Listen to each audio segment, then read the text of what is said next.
സർക്കാർ ജീവനക്കാർക്ക് ലഭിക്കുന്ന ആനുകൂല്യങ്ങൾ അതേപടി ലഭിക്കണമെന്ന് നമുക്ക് ആവശ്യപ്പെടാൻ കഴിയത്തില്ല. അറിയാം, ഈ ബസ് ഓട്ടിച്ചുകൊണ്ട് മാത്രം ഉണ്ടാകുന്ന ഒരു വരുമാനമാണ് KSRTC ഉള്ളത്. 10,000 കണക്കിന് പേർക്ക് പെൻഷൻ കൊടുക്കണം. ഡീസൽ വില ഒരു പ്രധാന ഘടകമാണ്, ദിനം പ്രതി വർദ്ധിച്ചുകൊണ്ടിരിക്കുകയാണ്. പിന്നെ ഇതിനെ ലാഭത്തിൽ കൊണ്ടുവരാൻ അല്ലെങ്കിൽ ഇത് എത്ര വർഷമായി അത് നടക്കുന്നുണ്ട്. കാര്യം ശരിയാണ്. എന്ത് നടന്നു? നമസ്കാരം, KSRTC ബസ് സ്റ്റാൻഡിലാണ്, നമ്മുടെ ആറ്റിങ്ങിലാണ്. പണിമുടക്ക് നടക്കുന്ന ഈ പശ്ചാത്തലത്തിൽ ഇപ്പം നമ്മുടെ ഉള്ളത് CS അജയകുമാറാണ്, സംസ്ഥാന CITUവിൻ്റെ സംസ്ഥാന എക്സിക്യൂട്ടീവ് മെമ്പറാണ്. അതിനോട് സംസാരിക്കാം. ഇന്ന് KSRTCയിൽ TDF എന്ന് പറയുന്ന പ്രതിപക്ഷ സംഘടന പണിമുടക്ക് പ്രഖ്യാപിച്ചിരിക്കുകയാണ്. BMS അതിന് പിന്തുണയും പ്രഖ്യാപിച്ചിരിക്കുകയാണ്. പക്ഷേ ഞങ്ങൾക്ക് CITU എന്നുള്ള നിലയിൽ ഞങ്ങൾക്ക് പറയാനുള്ളത്, ഗവൺമെന്റിനെ സംബന്ധിച്ച് ഒരു പൊതുമേഖലാ സ്ഥാപനത്തിന് കൊടുക്കേണ്ടതിൻ്റെ പരമാവധി ആണ് ഇപ്പോൾ പ്രഖ്യാപിച്ചിരിക്കുന്നത്, മുഖ്യമന്ത്രി പ്രഖ്യാപിച്ചിരിക്കുന്നത്. അതുതന്നെ നമുക്കറിയാം, ഇന്ന് വരുമാനം വരെ വളരെ ഈ കോവിഡ് പ്രതിസന്ധിയുമായി ബന്ധപ്പെട്ട് വരുമാനം വളരെ കുറഞ്ഞു നിൽക്കുന്ന ഈ സന്ദർഭത്തിൽ നമുക്ക് 3 ഗഡു DA അനുവദിച്ചു. അതുപോലെ ജൂൺ മാസത്തിൽ ശമ്പള പരിഷ്കരണം നടപ്പിലാക്കാമെന്ന് ഉറപ്പു തരികയും ചെയ്തു. തികച്ചും രാഷ്ട്രീയം മാത്രം ഉൾക്കൊണ്ടുകൊണ്ടാണ് ഇന്ന് ഈ പണിമുടക്ക് ഇവിടെ നടത്തുന്നത്. ഇതിൽ മറ്റൊന്നുമില്ല. KSRTCയുടെ പരിമിതിക്ക് അകത്ത് നിന്നുകൊണ്ട് നല്ല രീതിയിലുള്ള ഒരു പിന്തുണയാണ് ഗവൺമെന്റിൽ നിന്ന് ലഭിച്ചുകൊണ്ടിരിക്കുന്നത്. ആവശ്യമില്ലാതെ ആണ് ഈ പണിമുടക്ക് നടത്തുന്നതാണ് നമുക്ക് CITU സംഘടനയ്ക്ക് പറയാനുള്ളത്. മറ്റ് സർക്കാർ ജീവനക്കാർക്ക് കൊടുക്കുന്നതിൻ്റെ 3 ശമ്പളം അടിസ്ഥാന ശമ്പളം മാത്രമേ കിട്ടുന്നുള്ളൂ. അങ്ങനെയുള്ള ആരോപണങ്ങളാണ് അവർ ഉന്നയിക്കുന്നത്. അതിനെപ്പറ്റി എന്താ പറയുന്നത്? സർക്കാർ ജീവനക്കാരും KSRTC എന്ന് പറഞ്ഞ ഒരു പൊതുമേഖലാ സ്ഥാപനമാണ്. അത് സർക്കാർ ജീവനക്കാർക്ക് ലഭിക്കുന്ന ആനുകൂല്യങ്ങൾ അതേപടി ലഭിക്കണമെന്ന് നമുക്ക് ആവശ്യപ്പെടാൻ കഴിയത്തില്ല. കാരണം പൊതുമേഖലാ സ്ഥാപനങ്ങൾ 134ഓളം പൊതുമേഖലാ സ്ഥാപനങ്ങൾ കേരളത്തിലുണ്ട്. പക്ഷേ അതിനകത്ത് നിന്നുകൊണ്ട് ഏറ്റവും വലിയൊരു പൊതുമേഖലാ സ്ഥാപനമാണ്, ഇതൊരു അവശ്യ സർവീസാണെന്നുള്ള രീതിയിൽ തന്നെയാണ് ഗവൺമെൻറ് ഇതിന് പരമാവധി ഇതിനുള്ള ആനുകൂല്യങ്ങൾ അനുവദിച്ചുകൊണ്ടിരിക്കുന്നത്. അല്ലാതെ ഒരു ഗവൺമെൻറ് സർവീസിലുള്ള ഒരു ജീവനക്കാരന് കിട്ടുന്ന ആനുകൂല്യങ്ങൾ ഇതൊരു ഡിപ്പാർട്ട്മെൻ്റ് അല്ല, അത് നമ്മൾ മനസ്സിലാക്കണം. ഇതൊരു പൊതുമേഖലാ സ്ഥാപനമാണ്. ഇത് ഇതിൻ്റെ ഒരു സ്വയംഭരണമുള്ള ഒരു പൊതുമേഖലാ സ്ഥാപനമാണ്. അപ്പോൾ ആ രീതിയിൽ മാത്രമേ നമുക്ക് കാണാൻ കഴിയുള്ളൂ. ഇത്തരം ഒരു അടിസ്ഥാന ശമ്പളത്തിൽ ജോലി ചെയ്യാൻ CIT വിഭാഗം സന്നദ്ധരാണോ?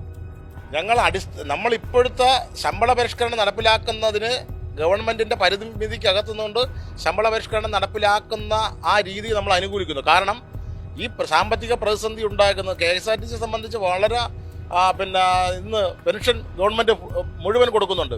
എല്ലാ വർഷവും ബഡ്ജറ്റിൽ വകവെച്ചുകൊണ്ട് പെൻഷൻ കൊടുക്കുന്നുണ്ട്. നമ്മുടെ വരുമാനത്തിനകത്ത് നിന്നുകൊണ്ട് ഒരു കാരണവശാലും നമുക്ക് പെൻഷനും ഈ ആനുകൂല്യങ്ങളും കൊടുക്കുവാൻ കഴിയുന്നില്ല. അപ്പോൾ ഗവൺമെന്റ് മറ്റ് ഇതര വരുമാനങ്ങൾ എടുത്ത് KSRTC ചെലവാക്കുന്നത്. അപ്പോൾ അതിന് ഗവൺമെന്റിനും പരിമിതികളുണ്ട്. പക്ഷേ എന്നിരുന്നാൽ തന്നെയും നമുക്ക് ഇപ്പോൾ 3 ഗഡു DA പ്രഖ്യാപിച്ചു, 14% DA പ്രഖ്യാപിച്ചു. അതുപോലെ തന്നെ ശമ്പള പരിഷ്കരണം 31-ാം തീയതി ജൂൺ 31 നടപ്പിലാക്കുമെന്ന് ഗവൺമെന്റ് പ്രഖ്യാപിക്കുകയും ചെയ്തു. പക്ഷെ ഇതെല്ലാം വെറുതെ ജനങ്ങളുടെ കണ്ണിൽ പൊടിയിടാൻ വേണ്ടി ഈ പ്രതിസന്ധി കാലഘട്ടത്തിൽ സമരം ചെയ്ത് ഈ ഡിപ്പാർട്ട്മെന്റിനെ ഈ പൊതുമേഖലാ സ്ഥാപനത്തെ കൂട്ടുവാൻ വേണ്ടിയുള്ള നിലപാടുകളാണ് ഈ പ്രതിപക്ഷ TDF BMS സംഘടനകളിൽ നിന്നുണ്ടാകുന്നത്. ഇത്രയും വർഷമായി ഗവൺമെന്റിന്റെ അണ്ടറിൽ പ്രവർത്തിക്കുന്ന ഒരു പൊതുമേഖലാ സ്ഥാപനമാണ് KSRTC. ഇത്രയും വർഷമായി, എന്നിട്ട് ഇതുവരെ ഒരു ലാഭത്തിൽ ഓടാൻ കഴിയില്ല. എന്നും നഷ്ടത്തിന്റെ കണക്ക് മാത്രമേ KSRTC പറയാനുള്ളൂ. എന്തുകൊണ്ടാണ്? ജീവനക്കാരുടെ ഭാഗത്ത് തെറ്റാണോ, ഗവൺമെന്റിന്റെ ഭാഗത്ത് തെറ്റാണോ, അതേ ജനങ്ങളുടെ ഭാഗത്ത് തെറ്റാണോ? ഇത് തെറ്റെന്ന് പറയുമ്പോൾ നമ്മൾ മനസ്സിലാക്കേണ്ടത് പല കാര്യങ്ങളുണ്ട്. അതായത് ഈ പൊതുമേഖലാ സ്ഥാപനം നമുക്കറിയാം, ഈ ബസ് ഓട്ടിച്ചുകൊണ്ട് മാത്രം ഉണ്ടാകുന്ന ഒരു വരുമാനമാണ് KSRTC ഉള്ളത്. ഇത് 10,000 കണക്കിന് പേർക്ക് പെൻഷൻ കൊടുക്കണം. അതുപോലെ തന്നെ ഇതിൻ്റെ അടിസ്ഥാന സൗകര്യങ്ങൾ നമുക്ക് ഒരിക്കലും ഇപ്പോഴത്തെ സാഹചര്യത്തിൽ ഡീസൽ വില ഒരു പ്രധാന ഘടകമാണ്. ഡീസൽ വില ദിനം പ്രതി വർദ്ധിച്ചുകൊണ്ടിരിക്കുകയാണ്. ഈ വർദ്ധിച്ചുകൊണ്ടിരിക്കുന്ന ഡീസൽ വില കൊടുക്കുവാൻ നമുക്ക് ഈ പരിമിതമായ വരുമാനം കൊണ്ട് അതൊന്നും നമുക്ക് തരണം ചെയ്തു പോകാൻ കഴിയാത്ത സാഹചര്യമാണ്. അപ്പോൾ ഇത്തരത്തിൽ നമുക്ക് വരുമാനത്തിന്റെ 3 ഇരട്ടി 4 ഇരട്ടി ചെലവുണ്ടാകുമ്പോൾ എങ്ങനെ ഇത് നേരിടും? അത് ഗവൺമെന്റിന്റെ സഹായത്തോടുകൂടി മാത്രമേ നമുക്ക് നേരിടാൻ കഴിയുകയുള്ളൂ. അതിനുള്ള സഹായങ്ങളെല്ലാം ഗവൺമെന്റ് പ്രഖ്യാപിച്ചുകൊണ്ടിരിക്കുകയാണ്. ഒരു പൊതുമേഖലാ സ്ഥാപനം ഗവൺമെന്റിന് നേരിട്ടുള്ള പൊതുമേഖലാ സ്ഥാപനം KSRTC മാത്രമല്ല, നിരവധി പൊതുമേഖലാ സ്ഥാപനങ്ങളുണ്ട്. ഈ പൊതുമേഖലാ സ്ഥാപനങ്ങൾക്ക് ഒന്നും ലഭിക്കാത്ത ഒരു ആനുകൂല്യങ്ങൾ ഈ ഇടതുപക്ഷ ഗവൺമെന്റ് പ്രഖ്യാപിച്ചിരിക്കുകയാണ്. അസാക്ഷരരായ ഒരു കൂട്ടം ജീവനക്കാരും നഷ്ടത്തിലോടുന്ന ഒരു പൊതുമേഖലാ സ്ഥാപനം, എന്താണ് ഒരു പരിഹാരമുള്ളത്? ഇതിനുള്ള പരിഹാരം എന്ന് പറഞ്ഞു കഴിഞ്ഞാൽ നമുക്ക് നേരത്തെ സൂചിപ്പിച്ചതുപോലെ ഇപ്പോൾ ഗവൺമെന്റ് ഒരു KSIFT എന്ന് പറയുന്ന ഒരു സംരംഭം ആരംഭിക്കാൻ വേണ്ടി തുടങ്ങുന്നുണ്ട്. അതൊക്കെ അതെല്ലാം ഗവൺമെന്റ് തലത്തിലുള്ള ചർച്ചകൾ നടത്തി ഗവൺമെന്റ് വളരെ ഉന്നത ഉദ്യോഗസ്ഥന്മാരുമായിട്ടൊക്കെ ചർച്ച ചെയ്ത് ഇതിനെ ലാഭത്തിൽ കൊണ്ടുവരാം. അല്ലെങ്കിൽ ഇത് എത്ര വർഷമായി അത് നടക്കുന്നുണ്ട്. കാര്യം ശരിയാണ്. എന്ത് നടന്നു? നടക്കുന്നത് നമുക്ക് പറഞ്ഞില്ലേ, ഇത് നമ്മുടെ ഒരു അവശ്യ സർവീസാണ്. KSRTC നമ്മുടെ ഗതാഗത സംവിധാനം എന്ന് പറഞ്ഞാൽ ഒരു അവശ്യ സർവീസാണ്. ഇതിനെ നിലനിർത്തിക്കൊണ്ട് പോവേണ്ട ബാധ്യത ഗവൺമെന്റിനുണ്ട്.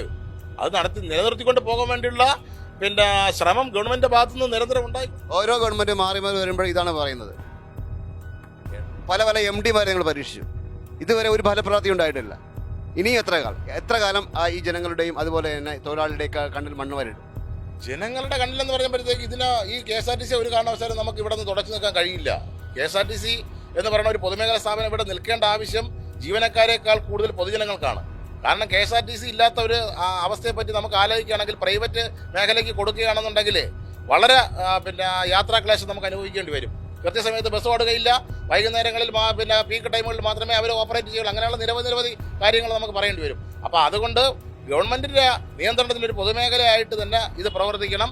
അതുപോലെ KSIFT എന്ന് പറയുന്ന ഒരു സംരംഭം ഇത്തരത്തിൽ ഈ KSRTC എങ്ങനെ ലാഭത്തിൽ കൊണ്ടുവരാം, അല്ലെങ്കിൽ ഈ ജീവനക്കാരെ എങ്ങനെ സംരക്ഷിക്കാം എന്നുള്ളതിന്റെ ഭാഗമായിട്ട് ഗവൺമെന്റ് എടുത്തൊരു തീരുമാനമാണ്. അതൊക്കെ നമ്മൾ കുറേയേറെ ത്യാഗങ്ങൾ നമ്മൾ അനുഭവിച്ചേ പറ്റൂ. നമ്മളൊരു പൊതുമേഖലാ സ്ഥാപനമാണ്, നമ്മൾ ആ രീതിയിലാണ് പ്രവർത്തിക്കുന്നത്. അല്ല സർക്കാർ ജീവനക്കാർക്ക് കിട്ടുന്ന സമയങ്ങളിൽ നമുക്ക് കിട്ടണം എന്നൊക്കെ വെടിവാശിപ്പെടുന്നു. അതൊരു ന്യായമായ ചോദ്യമല്ലേ? ജീവിക്കാനുള്ള അവകാശം, ജീവിക്കാനുള്ള ശ്രമം, ന്യായമായ ചോദ്യമല്ല ഉന്നയിക്കുന്നവർ.